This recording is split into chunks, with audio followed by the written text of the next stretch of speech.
My name is Danielle Tran and I'm a Senior Lecturer at Greenwich University, a part of the Educational Development Unit. Hi, and I'm Martin Compton, also a Senior Lecturer in the EDU at the University of Greenwich. Welcome to this short simulated reflective writing tutorial. This video will talk you through the stages of reflective writing, which we know can be very, very hard. Colleagues in HE, we know the benefits of reflective practice, we know the strengths and the value that can come from writing a piece of good critical reflection to help with our own continuing professional development. But at times, referring to all the different models that are out there, which we'll touch upon in a little bit, sometimes can seem a little bit overwhelming. And when it comes to actually writing our critical reflection, it can sometimes be very description heavy.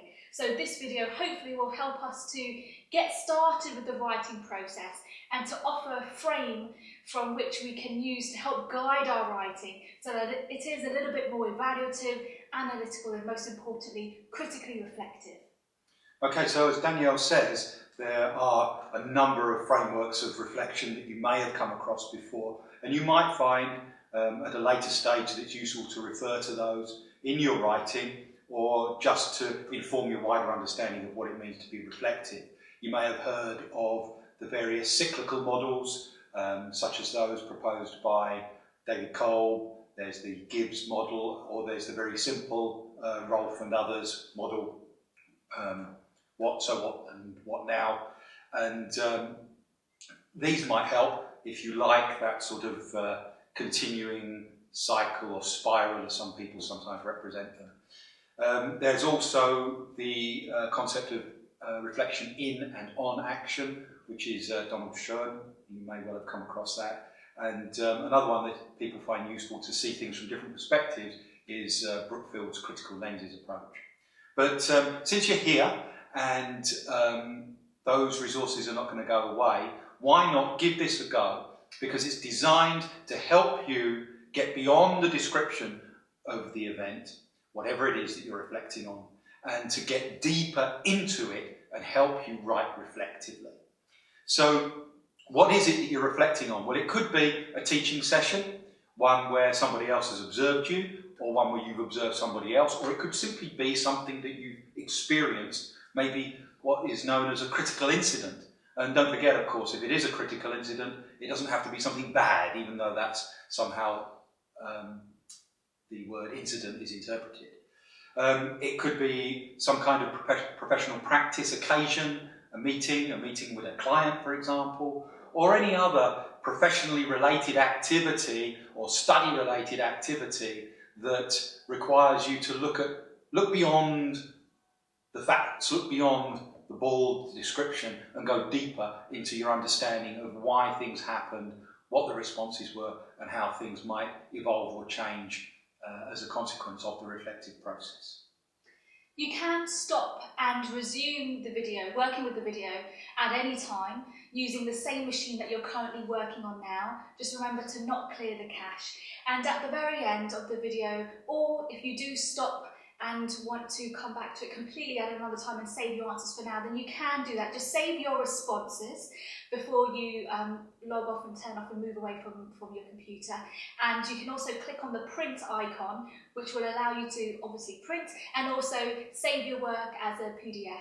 And when you click on show your responses, you can also simply copy and paste all of your answers into a Word doc, which you can also save to. Okay, so starting off with the guided simulated video, we're just going to start off simply with describing the event or incident, however way you prefer to call it.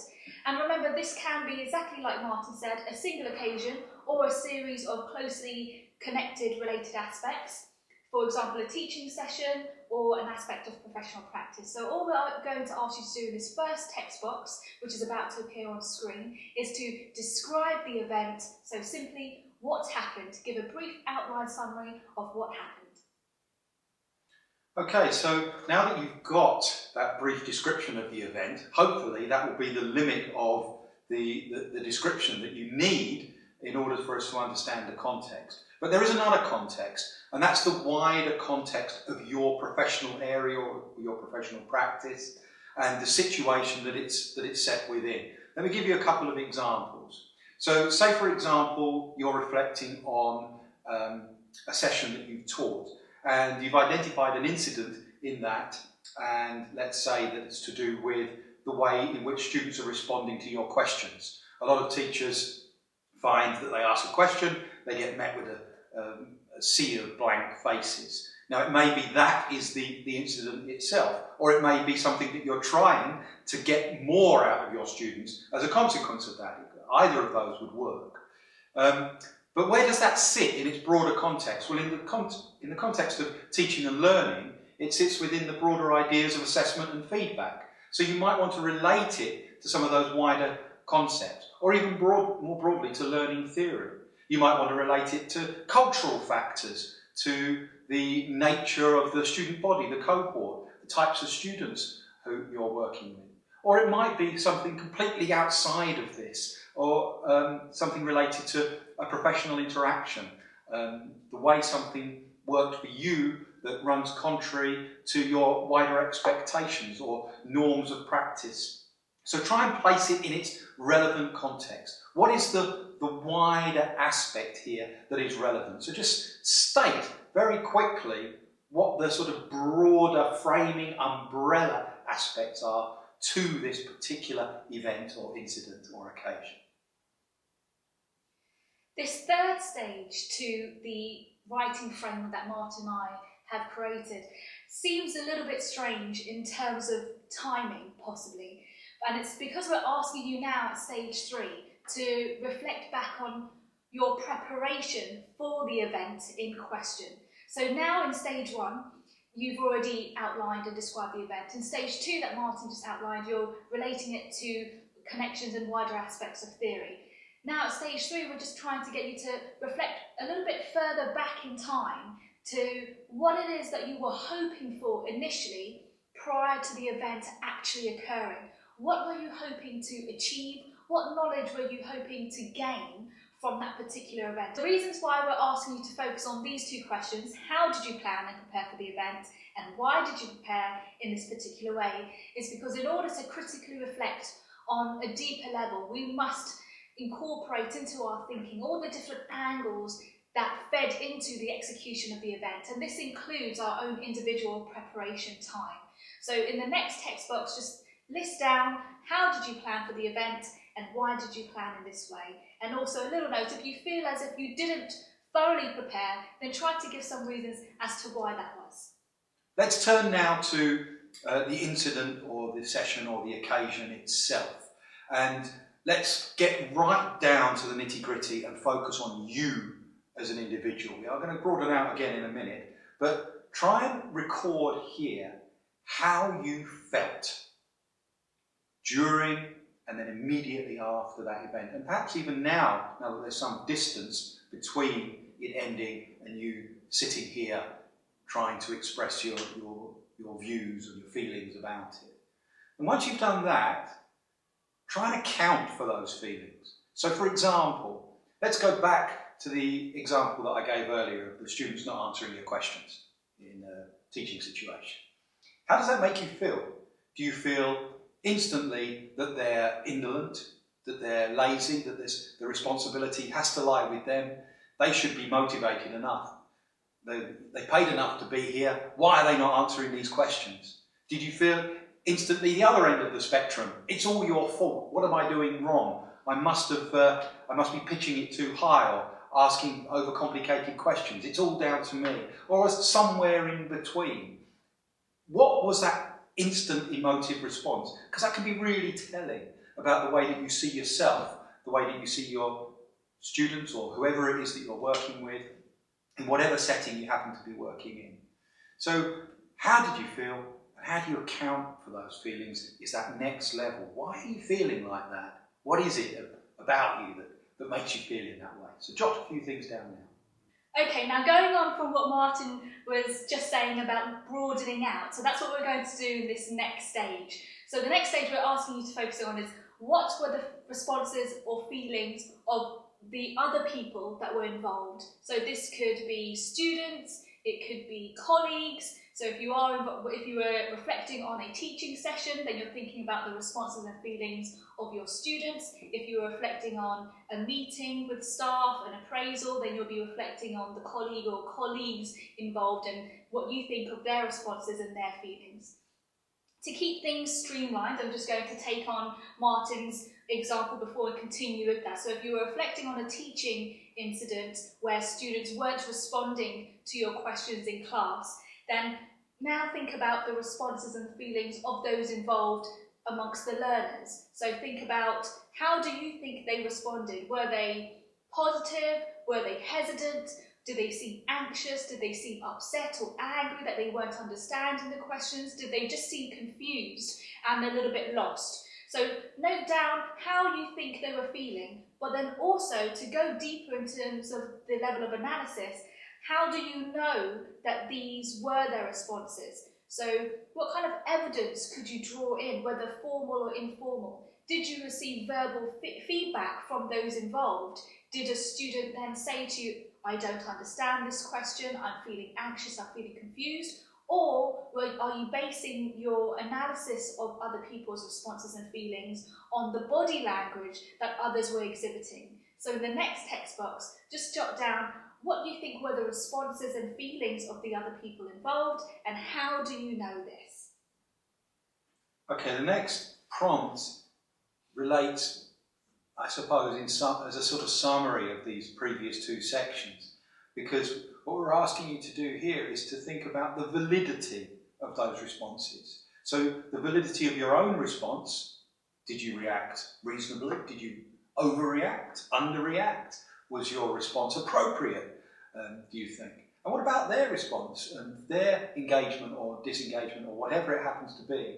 How did they respond, and was it valid? That's the key thing here. And when we're talking about validity of somebody's reactions, this is a really good opportunity to start drawing on theory. Now, we don't want you to do that here, but this might be a place that you mark out as somewhere where you would come back to and support your ideas and analysis with reference to some scholarship.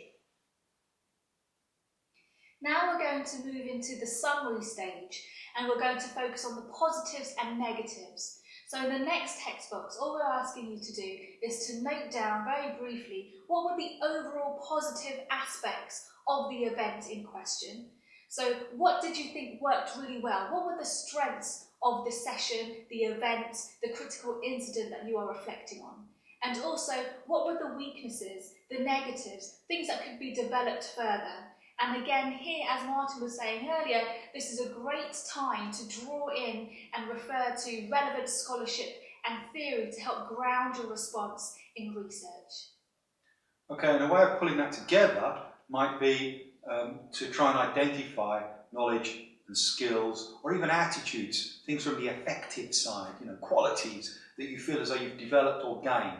So it could be about you as a person, it could be about you as a professional.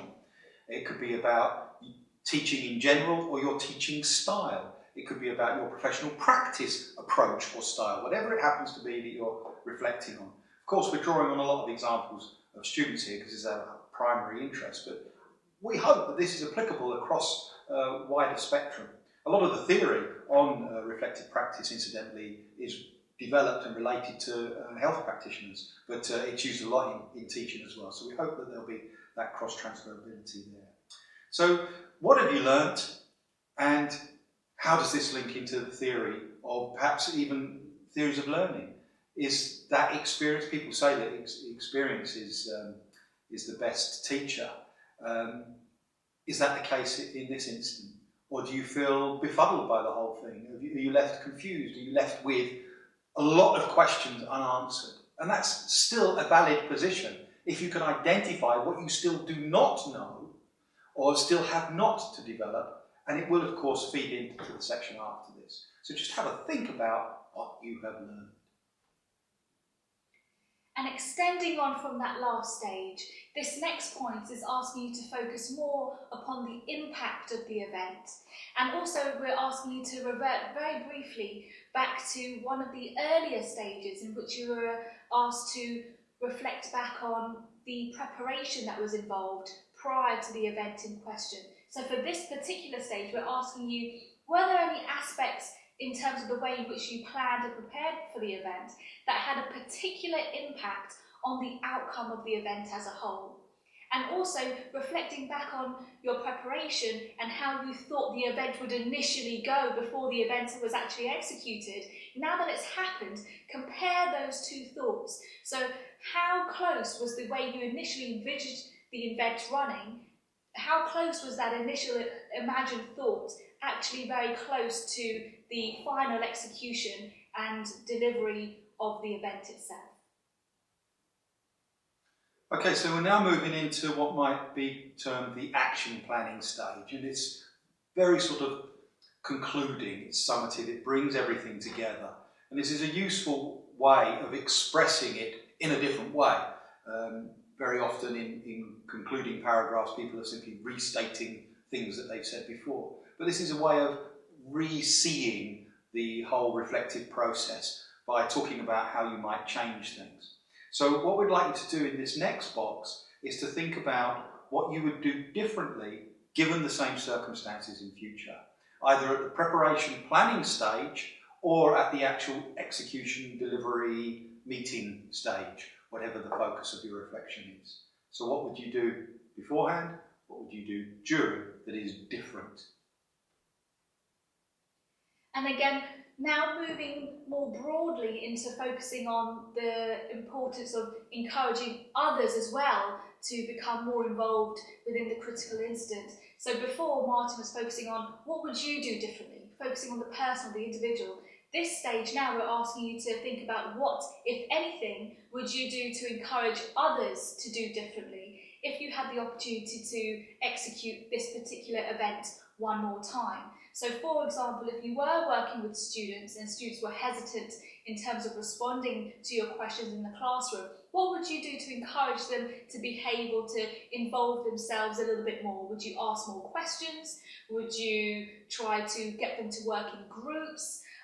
So if you were working with colleagues, for example, in a different setting, maybe this particular stage may be limited in terms of your amount of response, but still you might be able to think about the types of questions that you might be able to have asked or the number of questions that you might have been able to use to prompt discussion from your peers and from your colleagues. So in this next text box, just think about what, if anything, would you do to encourage others to do differently?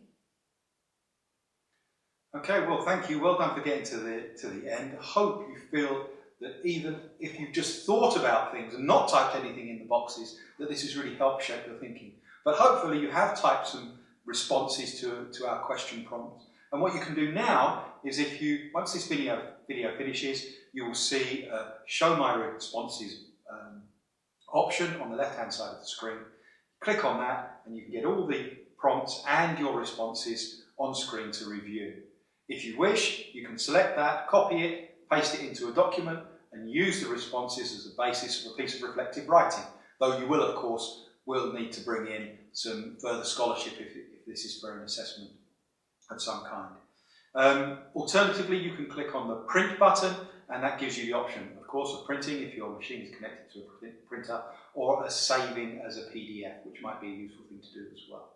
So thank you very much for your attention and good luck with your writing.